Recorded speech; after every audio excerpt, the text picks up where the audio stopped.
Yeah, why don't we get started? So hit go, cool. Great, so welcome everyone. My name is Anna. I'm from the United Against War and Militarism organization based in Boston, Massachusetts. And we're part of a larger coalition here in the Boston area called the Raytheon Antiwar Campaign, which is a coalition of, I counted 13 organizations. It's probably more, it's growing constantly. And one of our big focuses has been on the war in Yemen and Raytheon's role in the war in Yemen, because Raytheon, as a local war profiteer defense contractor, is heavily involved and has a vested interest in continuing not only the war in Yemen, but other U.S. wars abroad. And so as a coalition, we've been working to expose Raytheon's role in creating the humanitarian crisis that is in Yemen right now. There's been a cholera epidemic. Millions are on the edge of famine. I think 85,000 approximately children have died of starvation. And those are old numbers, so these are vastly underestimated. So we as a campaign have been protesting and researching and doing actions around the war in Yemen to oppose and end the war in Yemen. But we also recognize that Raytheon's role extends beyond just the war in Yemen. And so we have also done actions around a potential war with Iran and so forth. So that's kind of the overview of our campaign. And our key demand, sorry, I forgot this. A key demand is that Raytheon stops selling weapons to Saudi Arabia. So this has been a key demand that we've been pushing and continue to push in our actions and our work. So that's a little bit about the campaign. I want to talk a little bit about some action items for around what we're doing, in case people are interested. So one of the things we've been organizing around recently has been trying to shed light on how the immense war and military budget could be spent on other things that are necessary, and really help people. So one example is healthcare, and clearly right now we're seeing the impacts of all of that. And so we've been organizing around trying to push Raytheon to make more ventilators, make more medical equipment. And recently we found out that they do in fact create some parts here and there. It certainly is not a redeemable thing that they're doing. But we do have a petition around this on change.org about calling Raytheon to make ventilators and not missiles. So we're going to send that link out, and if you feel so inclined, feel free to sign that. And then we have a follow-up action coming up on May 16th at 1 p.m. in Cambridge at the Fresh Pond Mall, which is very close to a Raytheon facility, where we'll be coming together, socially distancing, wearing gloves, all that stuff, to oppose the continued war in Yemen, which continues despite this pandemic. So we'll be doing that. We do have a Google Forms for this that we ask you to fill out if you plan on coming, just so we can gauge how many people will be there and so we can plan accordingly. We do suggest that higher risk people don't come, and strongly suggest. So those are a couple of things that, people, if they're interested, can do. Yes, thank you, Susan. The rally is at Whole Foods at the Fresh Pond Mall in Cambridge. And yeah, so we will also be having a follow-up webinar about the campaign for people that are interested can get involved on May 21st, and we'll talk a little bit more about that later.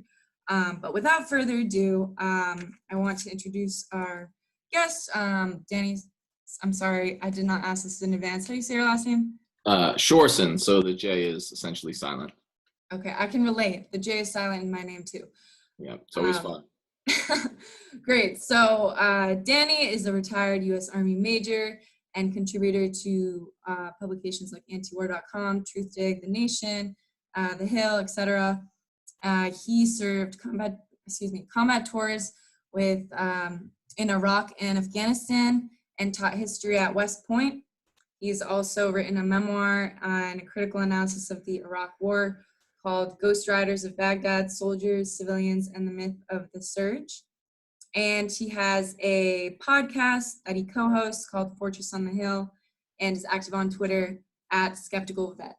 So Danny, take it away and we'll go from there with questions and engaging with the audience. Oh, great. Well, thanks for having me. I know some of the folks from Mass Peace pretty well at this point. I've stayed in Brian's apartment twice, so I think that makes us brothers for life.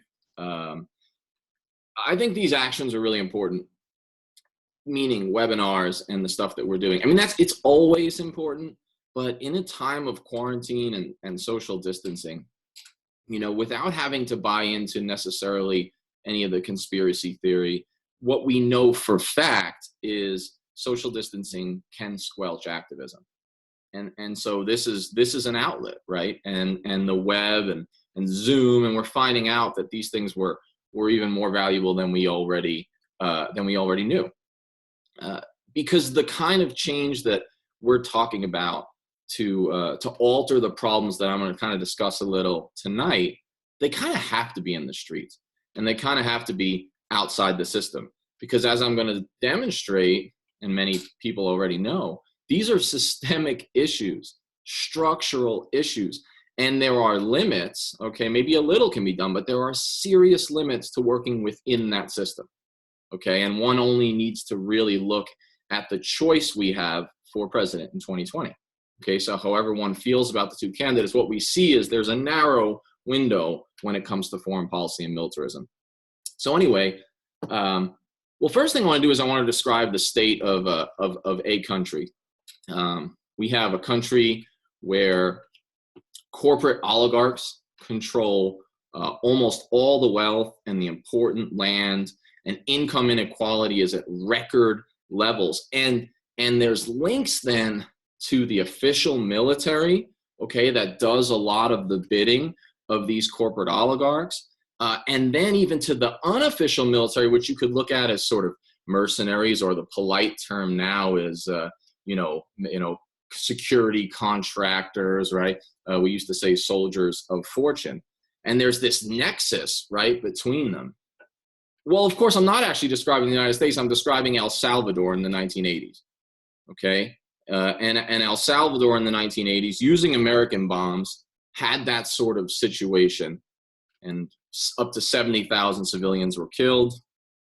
CIA was involved. Priests were being murdered, including the Archbishop. And why do I describe this? Because sometimes I think there's value in looking back at a past problem and saying, okay, the United States isn't quite there yet, okay?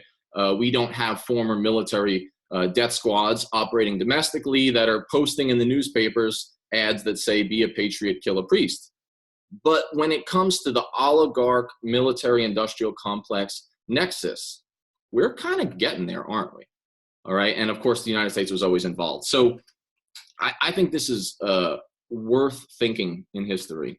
And I say that partly as a geek, but partly as thinking that it might actually have some serious value. So I'm going to talk tonight about West Point, where I went. Okay. I still watch Army football games for my sins. It's my last guilty martial pleasure. But I'm going to talk about the West Point class of '86 and the military-industrial complex. And the first thing I should say is that before I was in the military, I didn't really think a whole lot about the military-industrial complex. I did read history, and I had heard of it because I knew of Eisenhower, but I hadn't really thought a lot about what it meant. And I wasn't particularly political. And if I was, it was towards the right, maybe. Then when I was in the military, I started to have my doubts about the war, but they were kind of discreet. You know, first it was, well, this whole thing in Iraq, it's not working. I don't think we can win. And that was my focus, you know. And then it was, well, I'm not so sure that we can win, and then maybe we're wasting the lives of these soldiers that I love. And then it kept growing, right? And then I was like, well, what about all these civilians who were dying or locals in any way. So it kept building until I started looking at like the structural and ethical and strategic problems. Okay, so it started with a little bit of doubt and it grew into something bigger.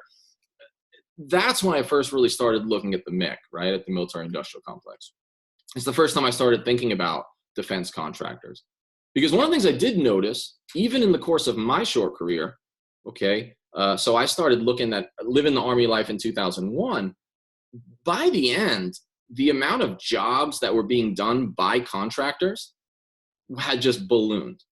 Okay, so suddenly jobs that had been done in Vietnam, for example, or even during the first Persian Gulf War by reservists or by active duty folks were now being done mostly by, locals or third-party nationals. So like I learned about cricket from, contracted Pakistanis and Bengalis, right? So, but I started to see this, and then I remember specifically that, I started to see sort of mercenaries or security contractors from Canada, from South Africa, all over the place, and then a lot of African countries. So I started thinking about this. But this article kind of jumped out because it had a personal connection, that being West Point. Because I think what happens is a lot of us, we hear military industrial complex, and it's too big, right? It's too big of a concept. It's too broad to understand, right? In fact, if anything, it sounds too much like the term deep state. And I think that turns some people off, and then it scares other people because it's like, well, that's just too nebulous for me to view. So I read an article in Politico about this West Point Mafia. It was from about a year ago. And someone in Politico, it was a pretty good article, okay, wrote that these guys, okay, the class of 1986 West Pointers, he lists out a couple of these guys who were in the Trump administration. Now, two of them you know very well because they run diplomacy, ostensibly, Mike Pompeo, and defense, right, Mark Esper, both class of 1986. So I read this article, and it struck me. And I said, I wonder who else from their class maybe isn't just in the administration, but is just, sucked into the military-industrial complex, embedded in at some other level. Well, what I found in my too extensive research was shocking, okay, even to me. Now, most writers will tell you you're not supposed to go in with a thesis, but most writers are liars, okay? So people do go in with a thesis. They're looking for something. Now, you try to maintain some objectivity, but the reality is we all have a position. My point is that I went in looking for connections, and I was blown away by what I found. I didn't expect it. I didn't know it was going to balloon. I'm going to talk a little bit about that, but the striking part here is, this isn't a unique class per se. This isn't a unique phenomenon per se. If anything is unique about the class of 86, it's the volume. Okay, and I'm going to talk about that. So, for example, Congressman Mark Green from Tennessee. Okay, he's a prime member of the West Point Mafia. That's what they call themselves, by the way. That's not what Politico calls them. They call themselves the West Point Mafia. And I'm going to describe who they are. Now, first of all, to back up, when I was a cadet, people who gave their little cliques nicknames and had the self-righteousness and self-importance to use that term, we called them tool bags, okay? We would make fun of them, and they didn't get invited to weekend parties in New York. All right, but these guys have the temerity to call themselves that. And I think that's striking. It's a joke, but it tells you something about these folks. So Congressman Green, who is the lead West Point class of 86 guy in Congress, okay, Republican from Tennessee, he, spoke on the floor of the House, and he bragged that I believe there are 18 generals and 22 CEOs of major corporations, as he described it, just in his class, okay, class of 86. Now, most of these guys are out of the military, and women, but mostly men back then. But there are some who are still in. The thing that I'm going to demonstrate is how systemic this is, and how Pompeo and Esper, because of their power and position, are very important. In fact, in some ways, they're the most important. But the real story is the names you never heard of.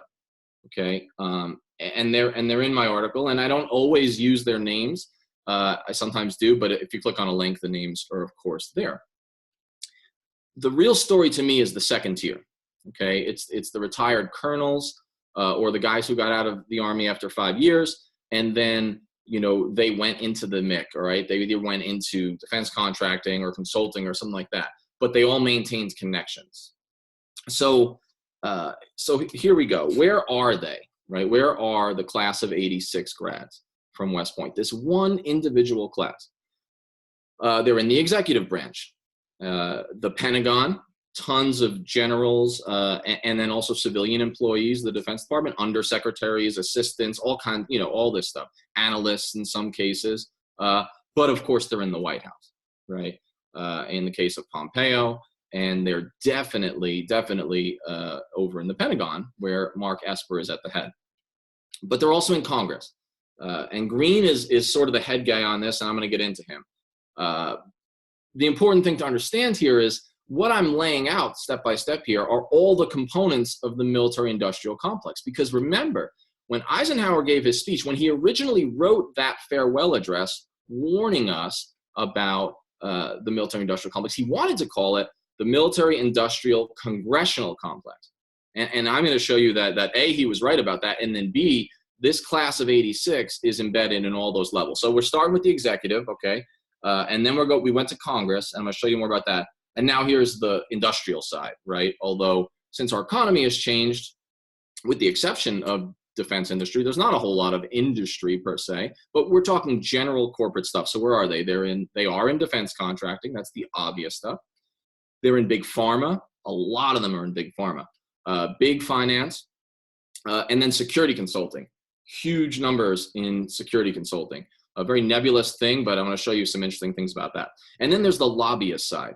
Okay, so these are the ones selling their wares. And don't worry, there are class of '86 folks on the buying side. Okay, so there's people in every single area. All right, so let's break it down just a little bit, and I will keep it brief. There's the executive big dogs. So there's my nemesis, Mike Pompeo. I don't think he cares much about me, but as some readers may have noticed, I've been kind of on going after him a little bit. And I think that's important because I really, truly believe he's the most dangerous man in this administration. Okay. Trump is a problematic individual on just about every level, including temperament, intelligence, and all of it, and ethics. But it would be a mistake, I believe, to focus on him telling us to inject bleach or whatever into our veins at the expense of focusing on the savvy one behind him, Mike Pompeo. Now, that's not to take any responsibility away from Trump.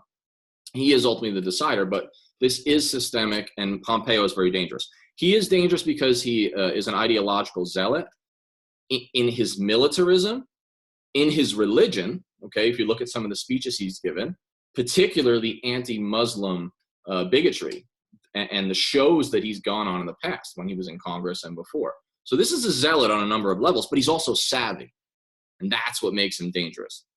The thing about Pompeo is he also touches all three facets, more than any of the other guys in the class, of the MIC, okay, of the military-industrial congressional complex. Obviously, he was in the military. Obviously, he was the head of the CIA, which has a paramilitary feel. In industry, he started out leaving the military and opening a military-industrial complex affiliated Thayer Aerospace Company. Thayer Aerospace is named after the father of West Point, Colonel Sylvanus Thayer. Okay, it's a family matter, this whole thing. You're going to see that. How did he get the money to start, Thayer Aerospace? Well, it was Koch seed money, Koch brothers. Okay, and where was the headquarters of Thayer Aerospace? And where did Mike Pompeo later jump into the other part of the industrial complex? Congress. Well, he did it from Wichita, Kansas. And that's where the Kochs are. So you start to see this connection.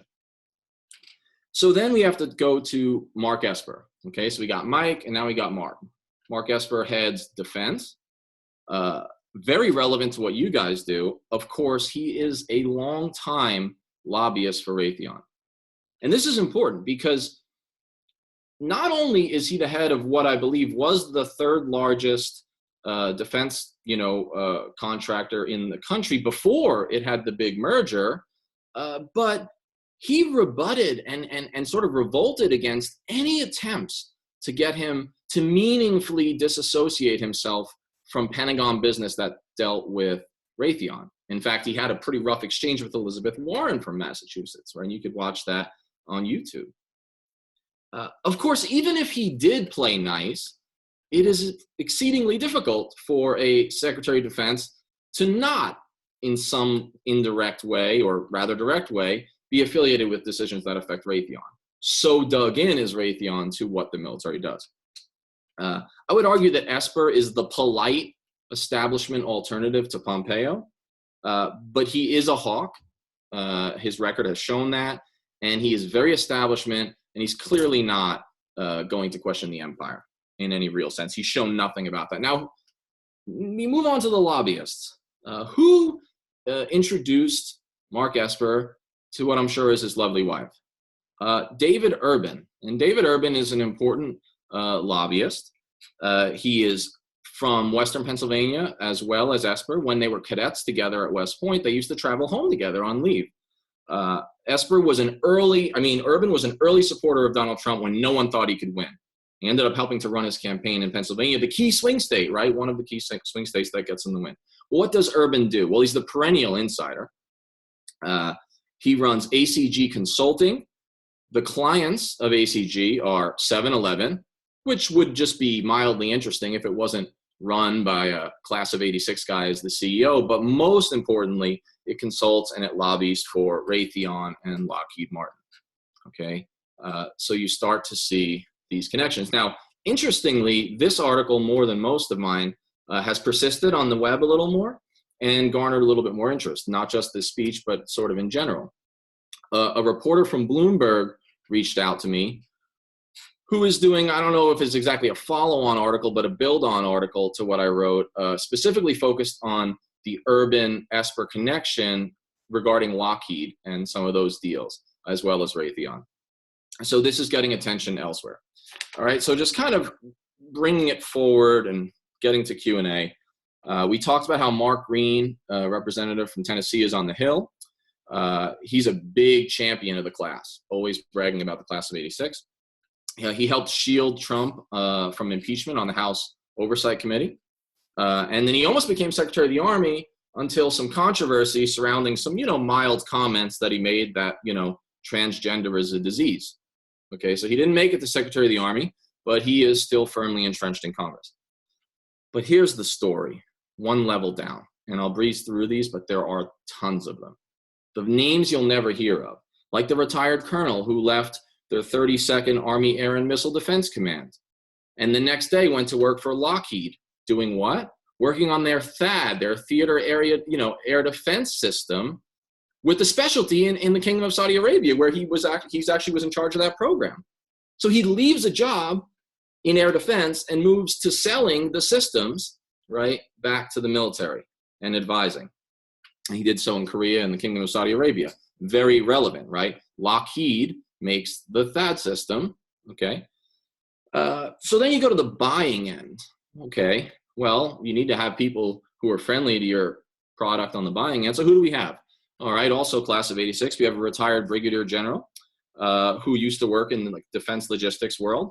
Well, so she moves over to the Pentagon, so not exactly the private sector, where she's now the principal advisor to the undersecretary for acquisitions, right? Acquiring these weapon systems. Or there's an 86 grad who is currently an Exxon executive, but for a while he was actually in the reserves and was working for Exxon and also working at the Defense Logistics Agency in some form of acquisitions. So we got the buyers. And then forget about the consultants. We can go on forever and I won't. But a couple of highlights. All right, we got a guy who's the VP of a company that develops military bases, specifically former military bases that get pulled out in the BRAC process. Well, what did he do right before that? Well, it's easy. He consulted the government of the United Arab Emirates, which, as you guys know, in 2019 signed a $1.5 billion deal with Raytheon, okay? So let's just step back as I finish and then go to questions and think on the severity, all right? And I haven't fully scratched the surface, but I can answer any questions. Step back and think on the severity of these strictly legal, okay? That's key. These strictly legal, what I call class of 86 wide conflicts of interest. from the top, you have Mike Pompeo, the valedictorian of that class, okay, who is championing, crafting, and colluding specifically, you could look this up, with Benjamin Netanyahu over the phone weekly to try to start a war or at least up the tension in the Gulf, specifically with Iran, which is his obsession. So he champions, colludes, and crafts the war, to put it simply, that Esper, his classmate at Defense, will then manage. But in doing so, Pompeo, for example, and then others, it's not all Pompeo, catalyzed the demand within the Gulf. I mean, from the Saudis and the Emiratis, for what? Well, what do they want? What's streaming into the Gulf right now? The THAAD system from Lockheed and the Patriot system from Raytheon, benefiting Esper's former employers, and a bunch of other classmates who work for these very same folks. So, is the point that these are evil guys, that West Point's an evil institution, or even that everyone who, is from the class of '86 is a bad fellow? Well, absolutely not. I mean, on a personal anecdotal level, General Eric Wesley used to be my brigade commander, and I found him to be an exceptionally competent and empathetic guy. And there's probably a ton of names you've never heard of who are wonderful people. And it's not even exactly a criminal conspiracy, because much of this, like I said, is strictly legal. And what I think it shows, more disturbingly, is a system operating as designed. Okay, a rotting system, a venal system that's operating as it was designed. And there's a disturbing mismatch. So the class of '86 isn't evil, not all of them. West Point's not a horrible place, good people and bad people who come from there. It's structural problems. And the mismatch, though, is that I've uncovered scores of super wealthy and influential folks who are profiting from and championing militarism. And I found zero, okay, who are from that class publicly working in any dissenting format. That's a gap. That's disparity. That's the sort of disparity that matches our wealth disparity in this country. Now, of course, there is an exception I should mention. A woman who was an '86 grad, who became a philosophy professor. And she's not exactly a public dissident, but she does question some of this. She's the only one I found. She stayed in the Army for like 17 years or something like that, right? And then when she was just about to retire, all right, get her 20 years in, she's getting there, 2 or 3 or 4 more years, she got kicked out because she was found to be homosexual, okay? So there is a gap here. There's some striking stuff. So you've got scores of people working for war and profiting from it, and then how many dissenters? Maybe that's common, but it's disturbing. Finally, I think there is an ethical side to this, though. There is something obscene about this amount of folks who know each other, or who are classmates, who have a professional and pecuniary interest in forever war. That's demonstrable. They need the wars to continue to ensure profits and professional advancement.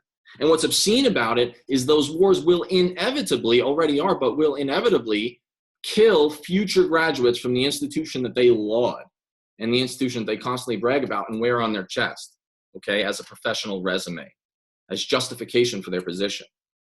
This, like in El Salvador, as I mentioned in the beginning, is an oligarchy at work. If the system is this broken, then it's going to have to be stopped from the outside, from the kind of work that you guys are doing. And with that, I will stop and go to questions, and looking forward to it. Awesome. Thanks so much, Danny. That was awesome. So I'm just going to open it up with one question, and then we'll open it up further for other questions. But I'm wondering if you can talk a little bit about the divisions that actually exist within the West Point 86 Mafia, specifically between, for example, Pompeo and Esper on like war with Iran. So, Esper is known to be for a while now pushing that the U.S. should be reallocating and focusing on the great power competition with China and Russia. And so Esper is pushing this insofar as he doesn't think it makes sense for the U.S. to get involved in Iran and, inevitably cause all this suffering and destruction. I mean, he doesn't say that, I'm saying that. Sure. So, and then Pompeo, as you're saying, is like just waiting to go to war with Iran and pushing that consistently. So I'm wondering if you can talk about these divisions within, the ruling elite in this country, and what those really mean for our work, especially. Well, I'm really glad that you asked that question, because it complicates the narrative that I presented, and it should, because the class of '86, like any other governmental or private institution, is not a monolith, just like communism wasn't a monolith and shouldn't have went to Vietnam. But I digress. The point is, there are gradations within these foes. The question is, where do the gradations lie? Are they exploitable, or are they really even particularly relevant to the military-industrial complex? So let me just break down very quickly the difference between Esper and Pompeo as I see it. Esper came into office, and his comments on foreign policy were generally focused on Russia, China. Okay, he was known as a Russia hawk, known as a China hawk. It surprised some people, given that everyone was saying Trump is like a Russian agent, right? Which I don't believe, but there were people saying it. There was a surprise that, here comes Esper, who's been talking about Russia. Pompeo's definitely more focused on Iran. I mean, he's hawkish on everything. I mean, he's never met a regime he doesn't want to change, like his old friend Bolton, but there's a difference. And that's why I said I think that Esper is more establishment and polite. And even though Pompeo knows how to play the game, he's definitely more of a zealot. Now, he's also the in-house Machiavelli, Pompeo is, and so he's the one that you definitely have to watch out for. But here's my point. So there are important gradations on Iran, on Africa, for example. Okay, so Esper has said that he wants to downsize in Africa. And in that, he might be in line a little bit even with some of what Trump says, maybe, maybe not. What we do know is that Senator Lindsey Graham, right, another important component, not from the class of '86, but an important component in the congressional side of that military-industrial complex, he outright threatened Esper and said, I can make your life a living hell, I think is what he said, if you pull troops out of Africa. And we're talking about small numbers, not like pulling all out of Africa. So there are gradations between these guys now, but here's the caveat. Let us assume that Esper is more dovish on Iran, and what he wants to do instead is focus on Russia, China. The output from, I think, your campaign is he still wants the same buildup. In fact, maybe even more, just different kinds of weapon systems potentially. Nothing is better for corporate profits than an enemy that is like far away and huge and requires an arms race. And I think a new Cold War, whether it's in the Baltic or the South China Sea, notice how the word China is in the sea that we're contesting with them? Fascinating. But my point is, whether the new Cold War is with China, and the pandemic is, of course, helping with some of that, and then Russia, the buildup is the same. Now, the only difference is potentially there won't be a war in the Esper scenario, and there won't be as much child death, right? Like there is, in Yemen, in my, Raytheon shirt that you guys gave me, right? So that's the positive side. There are gradations. We need to recognize them. These are not monoliths, but I think that what both want is an endless buildup. So if Pompeo wants endless war, Esper probably wants endless buildup either way. Great question. Thank you. Brian, do you want to take it away with the Q&A? Sure. I'll start fielding some of these great questions from the audience. This one is from Rosemary, and she asks, are all these people that you have been discussing members of the Republican Party? Are there any West Pointers? I know of one, Jack Reed, a Pointer, who's in charge of armed services, who's a Democrat. But are there members of this cadre who've become involved in Democratic establishment politics as well? I haven't identified any 86 grads who were in government that have self-identified as Democrats.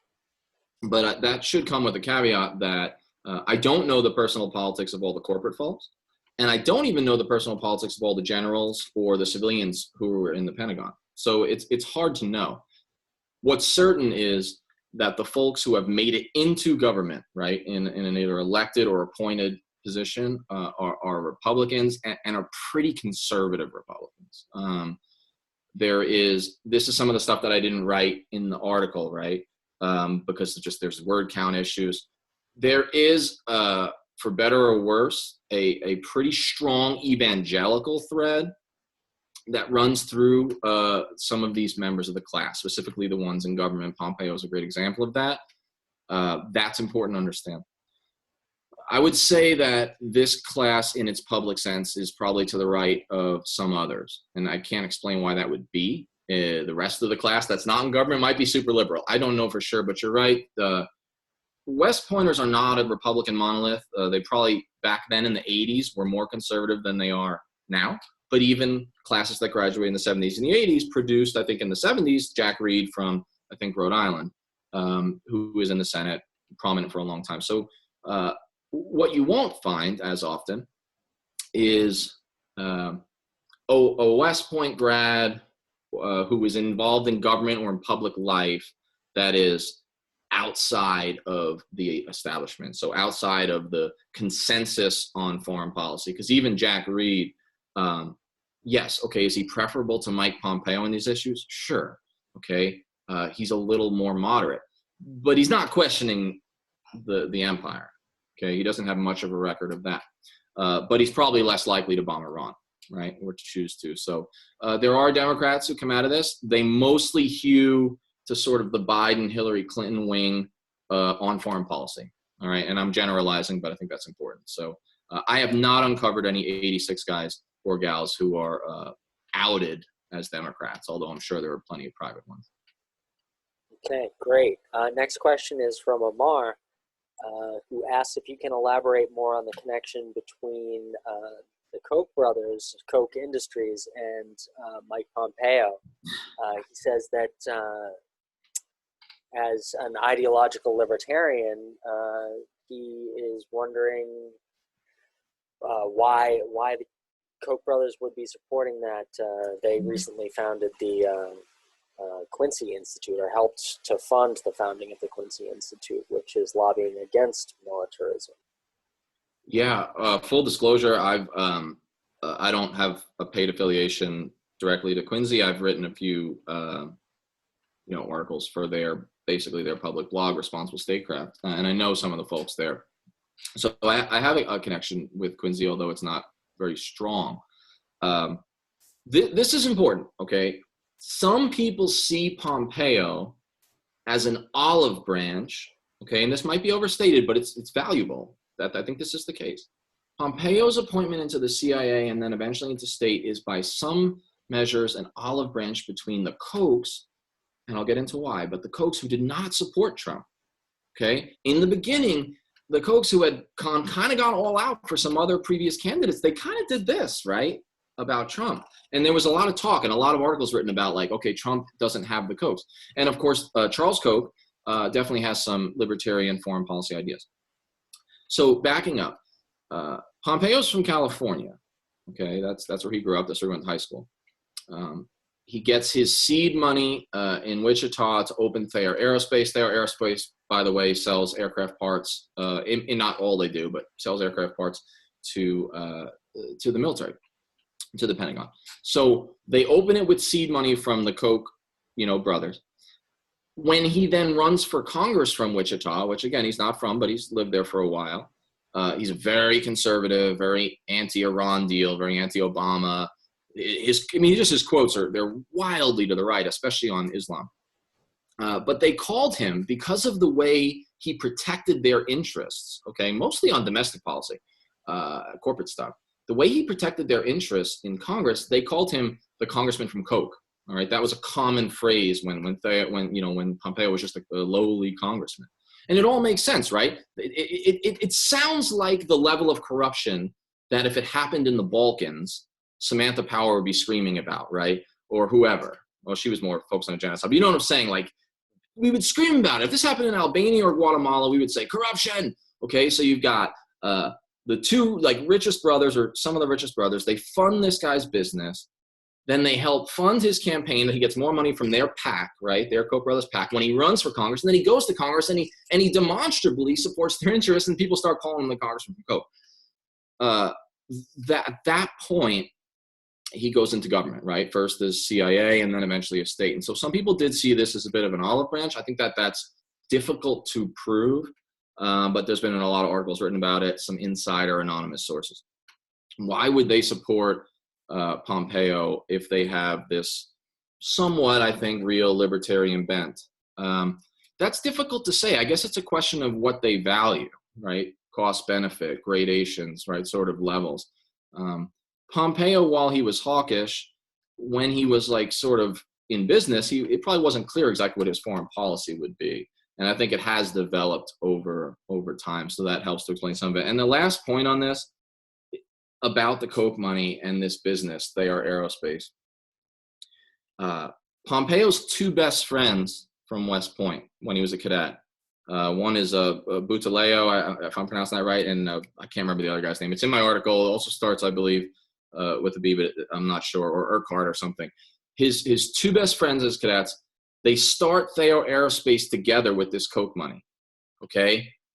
And this has followed their whole life. Pompeo was the CEO, Butaleo was the COO, and then this other guy is the CFO of Theo Aerospace. Years later, when Pompeo goes to the CIA, he grabs these two buddies, okay, and brings them to the CIA, where they essentially fill the COO and then some sort of like admin role, but important positions, like high up. And then when he gets moved over to state, he takes them with him. So these folks, his best friends from West Point are working with him. And the interesting thing is, especially at state, they've, in their bios, they describe their roles as almost uniquely similar to the COO, CFO kind of role. And so they've just really been together the whole time. So a lot of people, the Kochs created a monster sort of, and it was a team of three monsters in the Pompeo business, although I don't know that they could have foreseen it. So that's a long answer, but it is very important to understand that Pompeo came from Koch world. I don't think we can understand him without that. Great. This next one, I think, is a really good question for you to answer as a writer trying to bring these ideas to the fore. It's from Cooper. How can we educate the American people about the military-industrial complex when these same companies virtually control the media and supply a lot of the ad money to the big networks? Well, when you've got basically 6 corporations owning all major media, a lot of their money coming through military inflected, at the very least, sources, this is extraordinarily difficult. I think there's 2 answers to that, and neither of them is going to be adequate, but the best that I can do. The first one is the narrative, like as a writer, like how do you craft it to make people care? Because there are alternative outlets out there. There are also just conversations that happen on the street or on the phone. And I think that one needs to break down the military industrial complex, just behemoth, into digestible parts. And while I certainly must have come up short, and I'm sure I did, that's sort of what I attempted to do, with this, was say, I'm going to pull a single class and try to show you how this thing works with a couple of personality stories, right? Because people do that. So you figure out what interests people and you try to break it down into parts, but also maintain the links, because, you can't just focus on Pompeo. That would be a mistake, right? Even though he is my nemesis. You can't. It's a mistake, because it's the connections that are the story, and it's that next level down. So part of it is narrative, like find a way to break it down, throw some human interest in, figure out how the listener thinks, right? Like, if like me, they're a 90s hip hop fan, do what I did in another article and, compare the military industrial complex to, Wu-Tang Clan's Cream, or selling drugs. There's a million analogies that are actually relevant, right? And then the next one is definitely social media. And I loathe saying that, because I've been a Luddite for so long, but it's increasingly clear that alternative means of getting this message out are important. It is notable that you will never hear this level of discussion on this topic, even on MSNBC, right? If not especially. And that's supposed to be the left-wing network. And they black it out and they ignore it. And that's actually a more effective tool than outright suppression, right? If you read Foucault or any of these people who do philosophy on discipline, it is more valuable to just ignore, squelch, craft the system to silence rather than to jail. Now they will do that, right? Chelsea Manning, right? Julian Assange. But so I think you do have to work in these outside sources, and then eventually the streets. And I don't mean that in a flippant way or even in a hyperbolic way. I mean, quite frankly, how do you fight this? These guys are millionaires, most of them, and billionaires fund them. These are millionaires who work for billionaires, and they've got a lot of guns, right? And I mean literally, they control the Department of Defense. And so this is a hard system to fight. It doesn't mean you completely ignore voting. That's a personal decision. It doesn't mean you completely avoid running for office or working in the systems. That's a personal decision. But I think that you will find, as I found at a microcosm level, that there are limits to working within the system. There are limits to changing it, by staying in, whatever that is. So that feels inadequate as an answer because it is, but it's a start. Thanks, Danny. I'm just going to keep going with the questions because we got a lot of good ones from the audience. This one is from Thea. Any comment or insights on the attempted coup this past weekend in Venezuela by Florida security firm Silvercorp that's run by a former Green Beret? I've been catching up on this story. And yet it happened. I go through sort of manic phases with my research, as anybody who reads me knows. I've been on an Africa kick recently, but I've really just switched into sort of a Central America thing. And as I'm in the middle of this, like doing a lot of reading about this happens, right? I think this story is going to have to unfold before any of us are able to provide a broad and certain analysis about it, okay? So I think we all have to be cautious. But what do we know? We know some context, we know some backstory, we know some limited facts. This is the mercenary state again. Marx, dare I say, whatever one thinks of him, said that history repeats itself. The first time is tragedy and the second time is farce. Well, if the Bay of Pigs mercenary CIA expatriate trained invasion of Cuba was tragedy, this certainly seems like farce. But with the rejoinder that we should still take it seriously. Number one, because we don't know the depths of this coup attempt, if that's what it was, or we don't know how deep it goes. We don't know if it's over. Okay, those are a few important points. And also, it should be taken very seriously, given the fact that the US, the UK, and some other Western allies have taken the unprecedented step of identifying an unelected Guaido as the president of some other country, right? Whatever one thinks of Maduro, this is a staggering step. But now it's happened before, and America's been known to overthrow a country or two. I do think the mercenary thing matters. Let's jump back into non-West Pointers, but definitely military, definitely million and billionaires, and the Trump administration. There is a mercenary connection to Trump, and it comes through Eric Prince. And Eric Prince, of course, ran Blackwater, caused a whole lot of trouble for folks like me in Baghdad, like when they shot up civilians and then drove away and literally left units like mine to deal with the outcomes of that. Not only the bodies and the crying and the screaming and the broken souls of ourselves and more so them, but then the increased insurgent activity. So I don't have a lot of love for Blackwater, but Prince also, a big-time Trump supporter, and talked about wanting to privatize the war in Afghanistan. And he basically supposedly offered like a plan to bring like mercenaries. I mean, this dude is off the wall. Any reading on Prince is valuable. Who's his sister, right? And it's Betsy DeVos in education.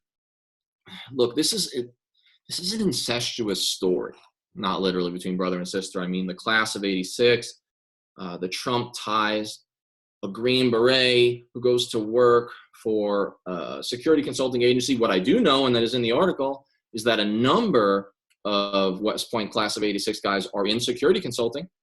Okay. Now, they're not tied directly to this coup. Almost definitely they're not. That's not really the point.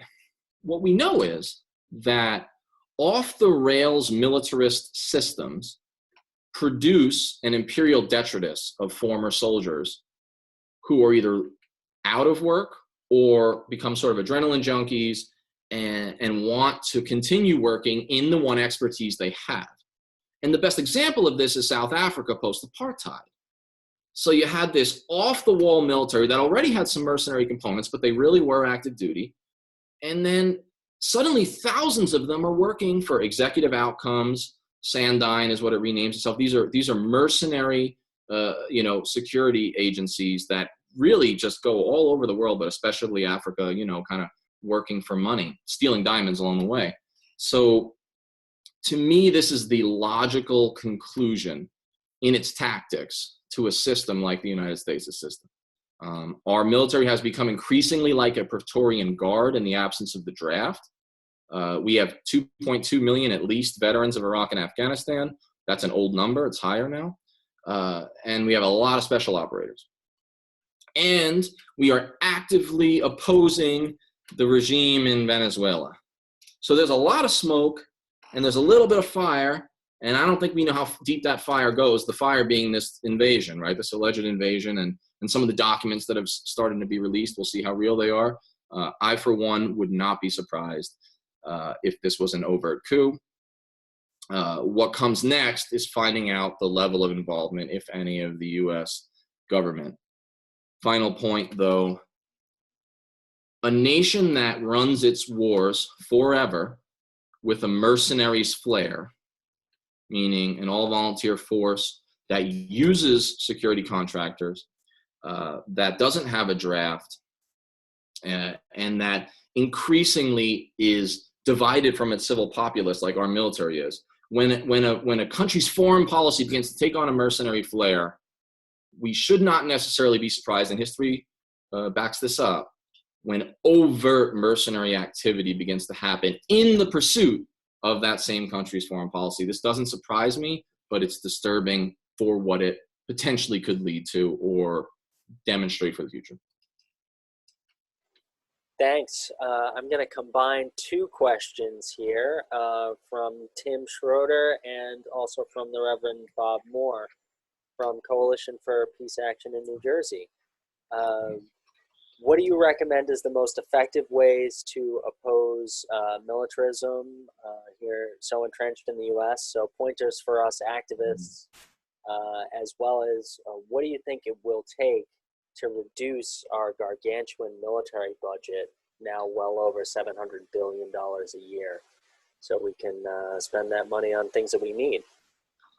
As I was joking before we started this is the longest my hair has been since 1994 when I tried to be Kurt Cobain. The point is, I'm a neophyte at activism, right? I mean, I'm new to this. For the last few years, I've been dug in deep, and for the last year and a half, I've been kind of full-time. So I would never act like I have all the answers or pretend that I should be lecturing or even potentially giving pointers to you guys, but I will just give a few thoughts, right? Just some observations and ideas. Both the military budget and militarism, we have failed at every step as activists since the end of the Vietnam War, with a very few exceptions. All right, and that sounds dark. All right, but I'm a Camus guy, so Sisyphus is happy, right? Pushing it up the hill. So the journey is already valuable, but at the same time, we have lost a lot, and that's important as a starting point. Okay, you have to diagnose the problem, right? So we know that the tactics we've used so far have had limited effectiveness. We know that just talking, for example, Yemeni babies bother me a lot, and they bother most people on this call right now.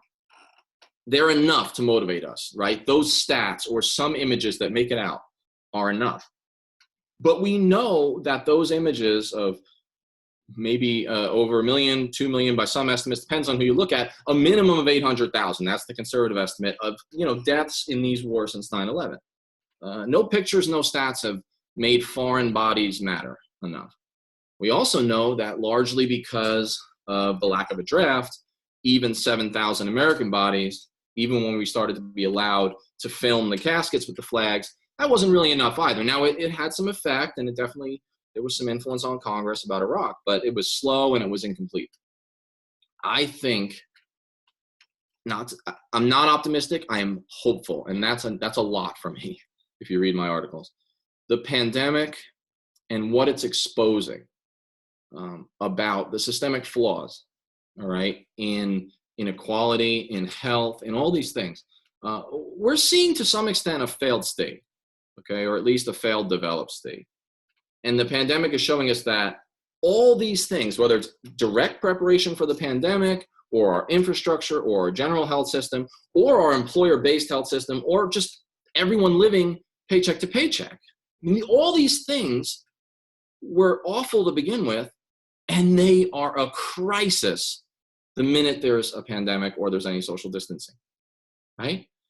And so I've always said that when you're making this argument, sometimes the emotional stuff doesn't work. I love the emotional stuff, but sometimes it's, look, you can have these things, okay? Health, social welfare, safety net, whatever you want. You can have these things, and they're broadly popular, right? All these experiments that are done, all these polls, they're broadly popular things. The Bernie Sanders agenda is popular, okay?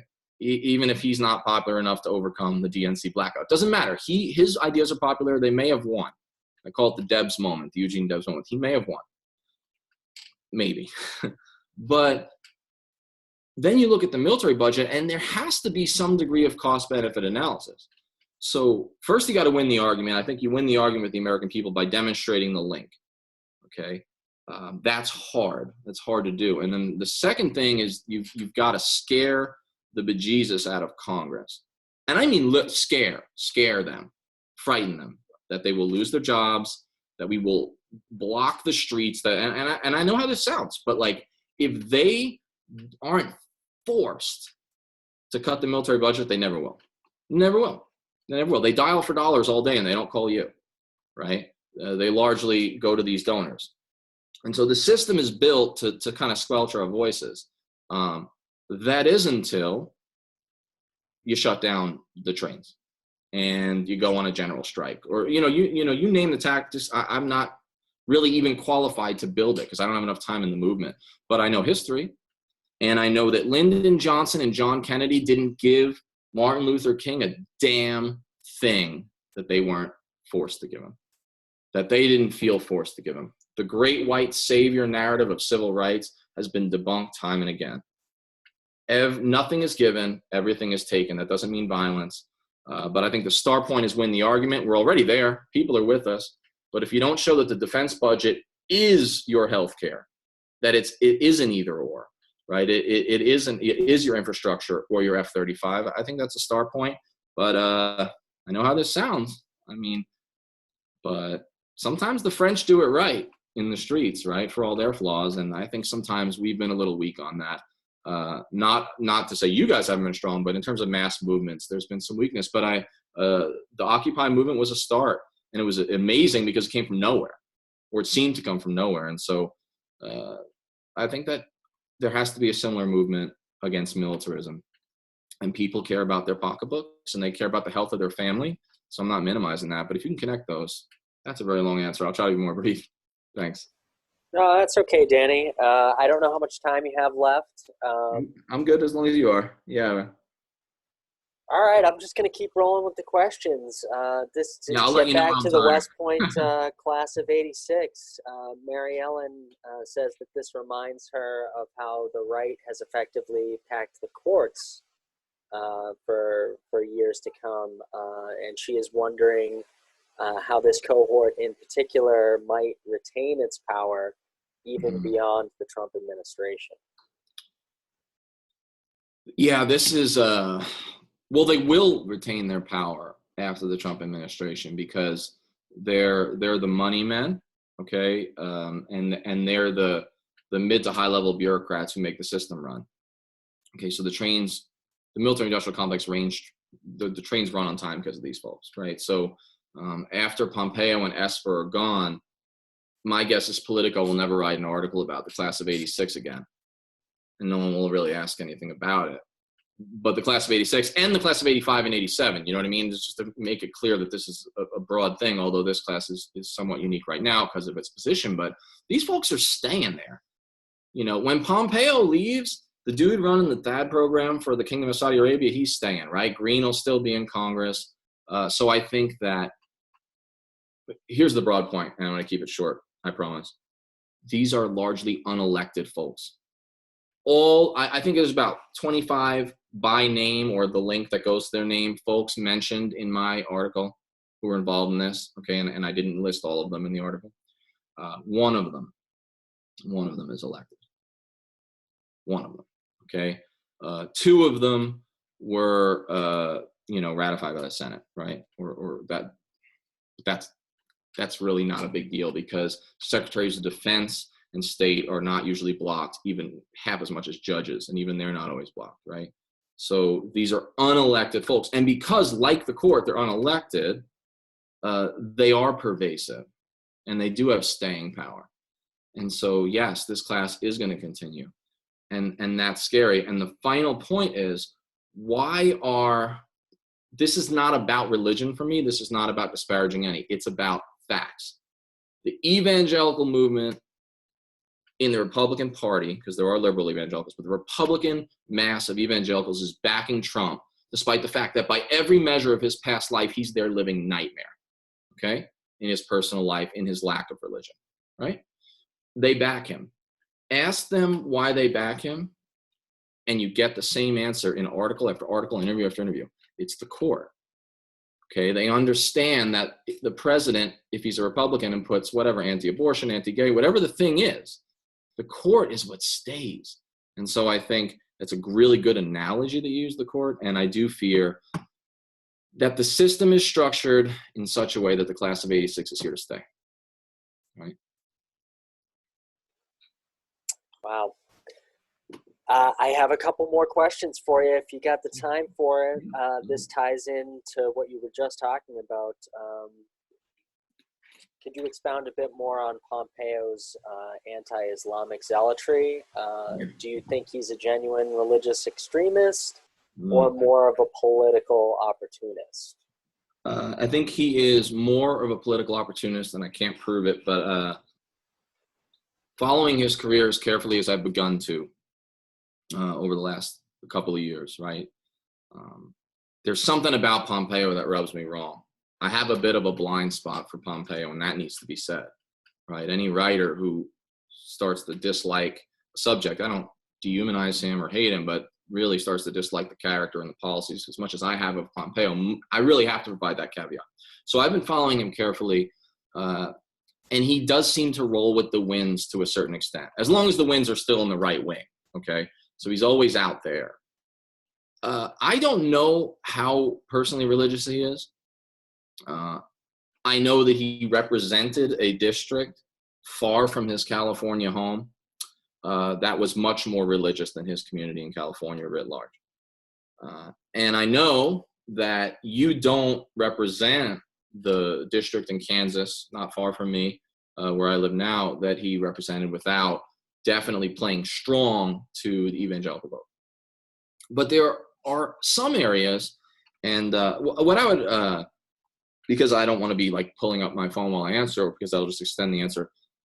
It is worth Googling Pompeo, and even if you start, dare I say, at his Wikipedia page and then go to some of the references, they'll take you to some quotes and articles that quote him from speeches not only at churches, but also on like radio shows.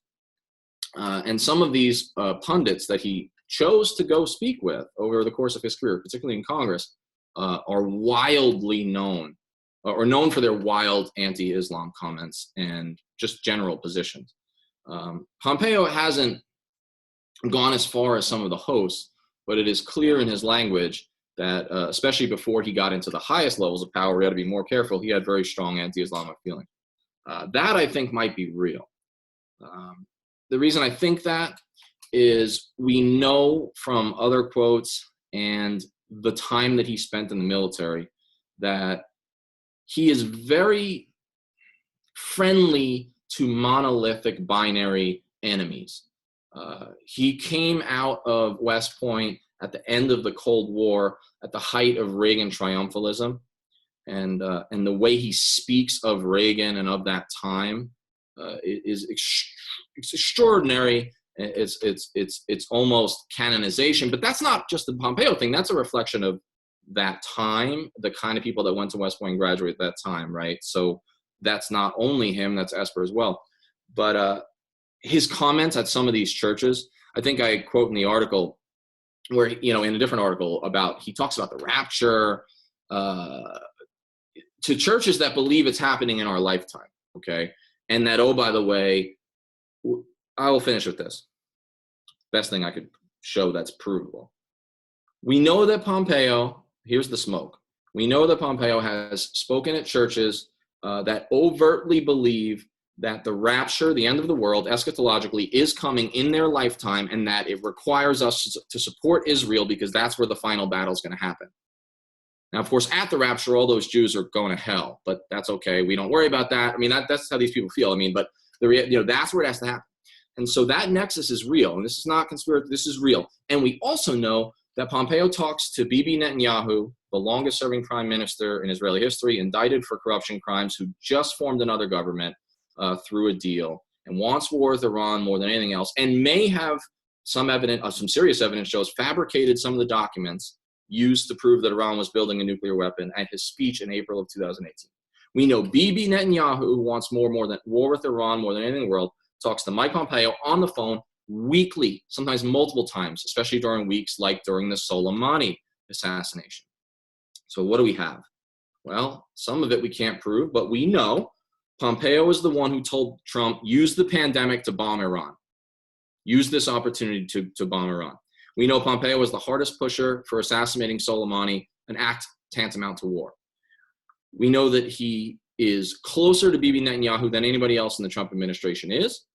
And we know that prior to that, he regularly pandered to churches and gave speeches friendly to the idea that we must support Israel overtly more than ever so the world can end in the final battle outside of Jerusalem. So, look, that's a lot. Does that mean I think that he believes in the religious part? I think he believes in American exceptionalism and power. Maybe a little of the rest. Think he wants to be president someday? I don't know. That's a hard one. Part of me thinks that he likes being Machiavelli, kind of a step down. But I think even he might know his limitations. He loves power, so maybe. I don't know. I'm gonna my worst nightmare. I'm gonna couch that. I'm gonna soft pedal that, but maybe. All right, I got one final one for you, Sure. and then I know I'll let Anna wrap it up and hit everyone with some action items. Great. But you said, and I agree, and I think a lot of people on this call do, that we need to scare the hell out of Congress if we're actually going to make some change. That's the only thing they respond to. What are some of the most vulnerable pressure points that you see on this issue? Vulnerable members of Congress, where should we be putting that pressure? Okay, so Congress is obviously key because they fund the military. The military constitutionally has to be funded like every year and two, right? Like the military has to be regularly funded in budgets, which is rare in any government, especially in ours. So there's power there, but there are blocks, right? Because if their money is coming from these industries, and if these military defense industries are creating jobs, you're even going to have somebody like Bernie Sanders have an imperfect record, right, on the military-industrial complex. So they have to be genuinely scared that they're going to be voted out. They have to be, which is hard to do, but street action is a start. They have to be genuinely scared of civil disobedience. They have to be scared that dare I say, they have to be scared that a more radical solution could be coming to such an extent that they will then compromise. That's how the civil rights movement largely got through. It became, and I wasn't there, and I don't pretend to be, but I study it just enough and work my dissertation on it. That doesn't make me a perfect expert, but what we do know is a lot of the compromise made was because there was fear that if we don't compromise now, the next iteration of this going forward is going to get what they perceived as more radical and more street actors. But I will tell you this, another pressure point, and this is uncomfortable for folks, is the military, the folks in it. So now, and the American public's view of that military. I truly believe, and not just because I used to wear the uniform, there are serious rumblings within the military of at least moderate dissent, okay? More than I've ever seen, more than I've ever heard of. The pandemic has played some of this out. The firing of Captain Crozier, General White, Pat White, the commander in Iraq, the leak that he basically pushed back at Esper and Pompeo and said, whoa, whoa, whoa, we don't need to escalate the war in Iraq in the middle of a pandemic. I mean, so that's the top level stuff. But look at the way people came out for Crozier. And I know that was a somewhat unique scenario. But if we can make the point that war is not only, we know it's not good for the people there. A lot of Americans don't care about foreign brown folks. They don't. Now, I think we still need to fight that fight. But if you could show, look, continuing these wars is definitely bad for the military, increases the case of pandemic happening within the ranks, right? The American people have shown, and I'll finish with this, they have shown that they trust the military, for better or worse. I think worse, not because the military is bad, but because I think it's unhealthy for any republic to laud its soldiers as the highest public institution. I think that's dangerous. But we know it to be true, and it's been true for a long time, decades now, especially the last 2 decades. American people trust the military and the veterans more than anybody else, more than anybody else. When you start seeing some degree of military dissent, it's not going to be the only pivot point, and we certainly can't do without civilians. In fact, the military is going to be the junior partner. But when you start seeing some dissent within the military, when you start showing that, say, the military is not benefiting from this, because the people that we love, or the American people love, are the soldiers, right? It's not the contractors. We don't, they may run the show, but we don't put the Raytheon lobbyists on the 50-yard line. So I do think that there is some degree of strength in using military voices, highlighting them, parsing out where there are gradations within, and then showing that, hey, look, these guys aren't all trumpeters, right? And that there's limits to that. And so anyway, I think that's a start. Congress is certainly a pressure point, but they do people in power react to anything that scares their wealth, scares their convenience, and a lot of that does start in the streets, and it doesn't require necessarily violence, has been proven over and over again.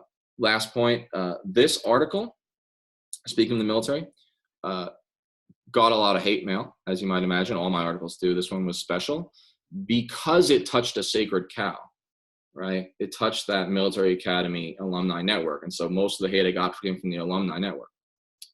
But the reason I mentioned this, connected to this military dissent thing, is I expected it all to be one-sided.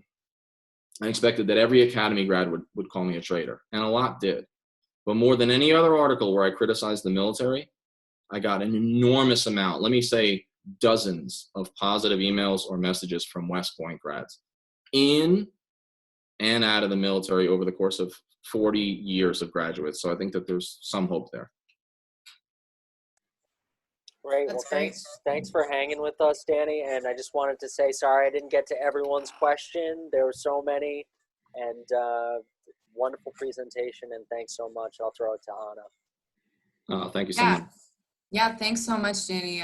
Really appreciate you taking the time, and really, appreciate your comments about really building up the mass anti-war movement and showing how all these things are really connected, and that, it probably will take a strike and being in the streets. So I appreciate that.